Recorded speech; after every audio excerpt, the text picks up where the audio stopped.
Yo guys, what is going on? I'm Mr. bringing you guys back here. This week's top 5, which is going to be top 5 Pokemon rivals. If you guys want to give the video a thumbs up, that'd be awesome. As well as comment down below your own personal top 5 rivals down in the comments down below. There are a crap ton of rivals, but for everybody that's going to be saying why is Red on this list, because I can tell you right now that he's not. Red really isn't considered a rival. He's just considered a god. He's considered a god.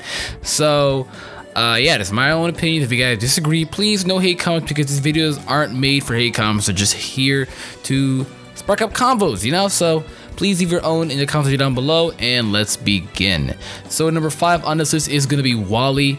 It was actually quite hard to make this list, but looking at Wally's team, it is kind of a little bit mediocre with the Altaria, Delcatty, Roselia, oh my god, I'm not cutting that out, Magneton, and a Mega Gallade. Now, first glance, you're like, this team is pure shit, alright? But if you think about it, alright, he's got the Roselia to take out any potential, Mega Swampert, or just Swampert, alright? There is the Altaria there that takes out with the Aerial Ace for the Blaziken, and then for the Sceptile really can't touch both Magneton and Roselia unless you somehow find TM26. Now the thing is though, I mean Altaria too, you know, Mega and the Mega Gallade, but to get in with it though, why Wally's actually even on this list? Mega Gallade. I can tell right now that from everybody that just fought Omega Ruby and Alpha Sapphire, because I'm talking about Omega Ruby and Alpha Sapphire, not Ruby and Sapphire. Wally's a Mega Gallade, and this thing pretty much run through your team, alright? If you're not ready, this thing can run through your team alone, by itself. That's why he usually brings it out first or last. It's one of the two, you know? So, his Mega Gallade with Sucker Cut, Close Combat, and Swords Dance, and you know, of course, the random fucking Slash. You could have Drain Punch, but Slash? Really? Slash? Competitive Slash? But no, this thing is a monster, and it hits super hard. Like, this Gallade is literally the only reason why he's even on this list to begin with, because if he wasn't having that Mega Gallade, then I think easily you would have seen fucking, like, I don't know, actually, I don't know, but the Mega Gallade pretty much takes the cake and makes it to where the match becomes a lot closer. I mean, you still can blow him back. It's just the fact that he can blow you back as well, and he's got stuff and type coverages to face up against mons that you will find threatening. Moving on now though to number 4 is going to be Barry from Diamond and Pearl. I took his Diamond and Pearl team at the Platinum one because I'm gonna avoid that. This is right before the Elite Four when you fight him for the last time, and he's got an amazing godlike team. Like, he's easily got my favorite rival team of all time. Like, his team is just so good. But let's get into it. He's got a Staraptor, Heracross, Snorlax, Floatzel, Rapidash, and Torterra. You know, of course, it kind of swaps around as well to where if he gets an Empoleon, he has a Roserade, and when he gets a Infernape, he has still the Roserade. Wow. If he has the Infernape, then yeah, he has the Floatzel then. So mons are taken out with Floatzel, Roserade, and Rapidash are the 3 that kind of swap up when it comes to the type coverages. But I'm gonna go based out of Torterra because usually I always, or no, I probably should go based off the Infernape ones that I always chose Torterra, but whatever. I have a Torterra one open, so I'm gonna go based off that. Staraptor, literally one of the strongest early catchable bird Pokemon like ever. Anybody saying Swallow right now, you're wrong, alright? You're wrong. Anybody saying Talonflame, you're wrong. You're wrong. Alright, Staraptor hits way harder than Talonflame, right? Talonflame may have Gale Wings and Talonflame may have priority Brave Bird, but Staraptor for a fact hits harder than Talonflame. First off, it's got a crazy high attack stat. I think it's got over 100 if I'm not mistaken.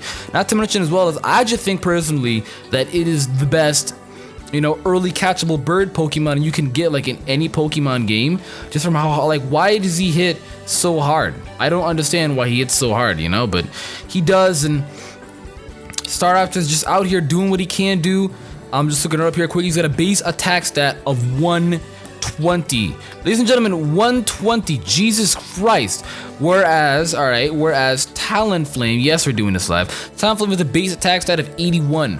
So even a Choice Band of Gale Wings boosted, Choice Band, Brave Bird, Adamant from Talonflame would do less damage from a Choice Band, Adamant, Reckless Staraptor, since Brave Bird gets the Reckless boost. Alright, this thing is so strong. and it gets close combat. I mean, this thing is amazing. I love Staraptor. Maybe I might be a little biased with Staraptor, but I love Staraptor to a burning extent. All right, he's amazing. Takes out an Infernape just like that, whereas Pidgeot couldn't do shit to my Charizard. We got the Heracross as well. Heracross is Heracross. Do we even need to say any more? Heracross is Heracross, all right? I love how he's got air release on it as well, because you think you're safe coming in on that Infernape. You're not. So yeah, he's a Heracross. He's a fighting type and a really good bug fighting type. Hits like a truck. What is it? There's also Snorlax as well. He's rest, rest 3 attacks. Not too much problematic, and really not that much of a problem. Infernape just kind of blows him and Heracross back, but the thing is though, is you can't switch in, is what I'm trying to say, on Heracross to Infernape because air release, but yeah, Snorlax is just, I never had an issue with the Snorlax. I mean, maybe if he lived a hit and I got the close combat and he lived and then he earthquaked me, but that's it. Float Cell, this thing's a monster as well. I remember having problems with this Float Cell, right? This Float Cell just wanted to be a dick, and like, I think it flinched me every single time with the Ice Fang. No, it didn't flinch. I don't want to get this wrong, but I'm pretty sure it's got a 10% chance of freezing. There we go. And there's a 10% chance to flinch. I remember one time, it not only flinched me, but it froze me right afterwards on my freaking Magmortar. I didn't want to play this game anymore. I just did not want to play this game anymore. This thing is so annoying because it's stupid hacks moves, all this priority and then break, so I just hated Float Cell. Like, I liked Float Cell as a 4th gen mon, but he kind of ruined it for me when he flinched and froze me. Like, you don't do that. When I mean flinched and froze, I mean the same Pokemon. I mean, he flinched one Pokemon, I swapped out, then he froze at the following turn. His Rapidash, I think this thing says enough. It's got the Sunny Day and Flash Fire as well, so it swaps in on your Infernape with that, and then a Sunny Day, and then Fire Blast, and Bounce as well. Like, my man Barry comes prepared when it comes to this Infernape. It's like he's playing in a draft battle, like these league battles where he's like countering Infernape, because he's got Air Release, and Bounce. Good job, Barry. Good freaking job. As well as the Torterra is here. Torterra is here chilling, doing work. He's got the Leaf Storm, Earthquake, Crunch, and Synthesis, so he can heal up and then dish out damage as well from the special side and from the physical side. So shout out to Barry. Starter does it, Starter's fun. Moving on now to the number 3 slot is going to be Silver of the Indigo Plateau from Heart Gold and Soul Silver. Pretty much where you fight him. I think you fight him in the Victory Road before you actually get into the Indigo Plateau. But he's got a Sneasel, Magneton, Gengar, Meganium, Alakazam, and Crobat. His team is so fucking fast, man. It's so fast. The Meganium sucks. I want to use this for Alligator team. Disgusting. I never had problems when he chose Meganium. Disgusting. Alright, his for Alligator team. Pretty much it's the same team except with a Feraligatr. Like, that's what I liked about Silver. He didn't give a shit and like countered up and didn't change anything. Like, the only difference between Silver was literally just the starter Pokemon. So shout out to Silver. But yeah, no, Gengar, Crobat, Alakazam, easily one of the fastest mons that just are alive easily. All right, Gengar 110 speed, Alakazam 110 speed, Crobat I think is 115, 120, something like that.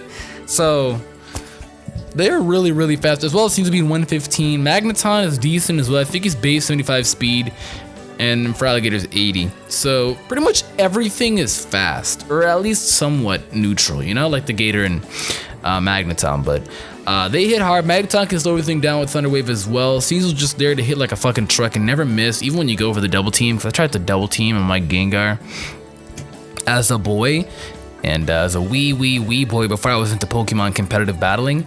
I would double team on the Sneasel. I'm like, haha, you can't hit me with Feint Attack now, when I was dumb as shit, because Feint Attack is a guaranteed hit. There's the Crobat as well. The thing's just annoying. Confuse Ray Toxic. Oh, don't remind me. And the Bite flinches? Fuck this Crobat, bro. Fuck this Crobat. He's a little bitch. That's what he is. Nigga needs to see a fucking dentist, dude. Have you seen him in Battle Revolution? My nigga needs to see a dentist. Ugly as shit. I'm sorry, it's just the black boy came out of me. Crobat flinched and hacks me all the time as a wee little lad, alright? Crobat always hacks me. Never have I fought the thing, I'm getting hacked, alright? I'm like, okay, I can fake out it. No, inner focus. Fuck Crobat, bro. Fuck Crobat. Alakazam is here, though. Reflect, recover. That's all I need to say, alright? Once you get to Reflect up, that Magneton, stay living fighting moves, alright? That Gengar, stay living physical dark moves, alright? And then Gator is Gator. Because I don't need to say much about Gator. Gator is literally Gator. My man is a walking alligator, dude. If alligators could walk on 2 feet, we're all done. The human race is extinct, alright? Moving on now to the number 2 slot is going to be Hugh. Even though I haven't played Black 2, White 2, looking at his team, it definitely is his incredible team. All right, it's a very incredible, very powerful team, and they got high levels. That's why he's this high as well. All right, I haven't really faced him with experience, so I don't really know what is really annoying to me, but I'm gonna go based off of paper. And what could be annoying is that Coil Superior. That thing could be hella annoying. It's got Sash as well. That's what brings him up this high as well, is that he actually has items. To whereas Wally has no items with the Mega Stone, Barry has absolutely no items, Silver has no items, and then Hugh has items on everything to contrast them, to make them work with each other, because 5th gen really pushed competitive battling, you know? That's when competitive battling was really well noticed. You're so starting to get to the gateway of 4th gen where they started to do the physical special swap, but 5th gen is when they really started to notice they're making all these competitive items, all these new competitive abilities. That's why 5th gen was huge on competitive, but at the same time, once Black 2, White 2 came out, competitive was almost on the brink of death. So we're not gonna talk about that. He's got a Scope Lens, Super Luck, Unpheasant. That I'm just like, wow, dude, you're not missing that swagger. He's always landing that to get that. Airless is even more guaranteed now, and he's pretty much never missing a move, pretty much. Salic Berry, Simisear is incredible, and he's got the ability Gluttony, which makes him eat the berry earlier. Alright, so he doesn't even need to get down to very low HP to get it. Gluttony, he can pretty much just eat it earlier, you know? It can be eaten at 25%. Wait, hold up, it says right here, Gluttony causes Pokemon to eat berries that would normally be eaten at 25% or lower at 50% or lower. So instead of taking 75% damage and then eating the berry, he would only have to take 50%, half of his HP, to eat the berry to get that speed boost, and then to have such a wide variety of a move pool. Oh my god. Shout out to Simisear. That's a Muscle Band, Sap, Sipper, Bouffalant, so you can't really use your freaking, you really just can't use your Superior against your thing too safely. You know, you just can't. And I don't know what the hell Muscle Band does, but it does something. Added to be Hellbent Pokemon, it is a headband that slightly boosts power of physical moves. Oh, wow. So it's like boost power of physical moves by 10%. Okay. Alright, that's decent. So shout out to that. It boosts his physical moves, and not only does Head Charge already do a fuck ton, but it's Head Charge, bro. Mega Horn for the freaking Superior, and then Wild Charge for the Samurott. This thing kills every starter possible. Even Earthquake for an Emboar, it kills every starter possible, dude. Oh my god. Shout out to Bouffalant. The Dragon Gem Flygon. This is when the gems were invested as well into the competitive scene. The gems did change the competitive scene a lot, to where now it made Acrobatics so good. Acrobatics was even invented in this generation, where such a good flying move, such a good flying move.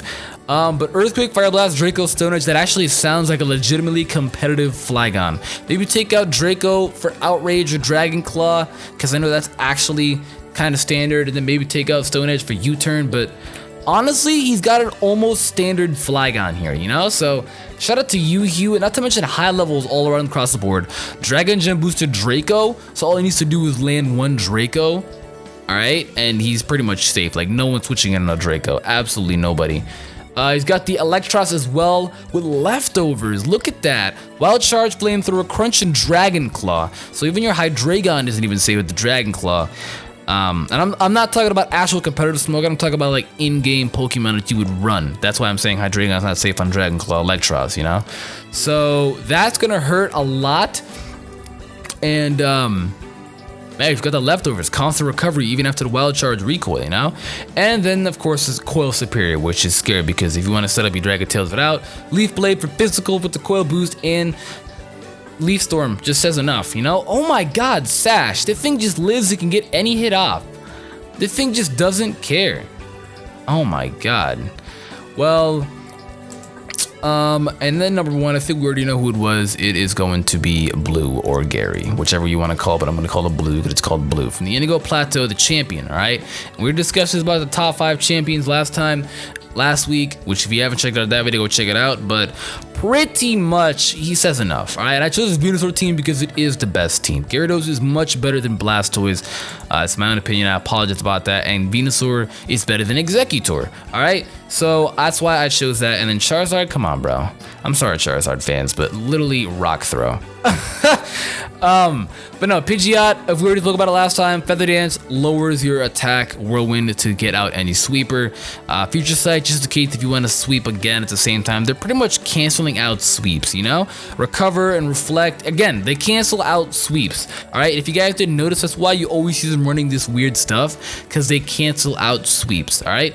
As well as the Dragon Rage lowers you down to a point where you know, it's hard to sweep, but then again, why would you be fighting the champion and not have over 40 HP? And then Rhydon is just bulky, ow. Rhydon is bulky and hits shit hard. Arcanine has Intimidate, Gigino, Re, and Roar, and then this Solar Beam, Sunny Day, Synthesis, Growth. Oh my god, this Venusaur is so strong, and at least Gary has at least an item. Blue at least has an item. He's got the Citrus Berry. Nobody else has an item or even comes close except for Wally and Blue when it comes to Hugh with items, all right? But Hugh, had Gary not had at least stronger bonds, Hugh, I promise you would have been number 1, all right? But that's going to be it though. So if you guys enjoyed this top 5, give the video a thumbs up, comment down below your own personal top 5 Pokemon rivals. And with that being said, I will catch you guys. Hold up. For people that are going to say that Blue isn't a rival, he technically was and then became a champion. All right. So with that being said though, guys, I will catch you guys later.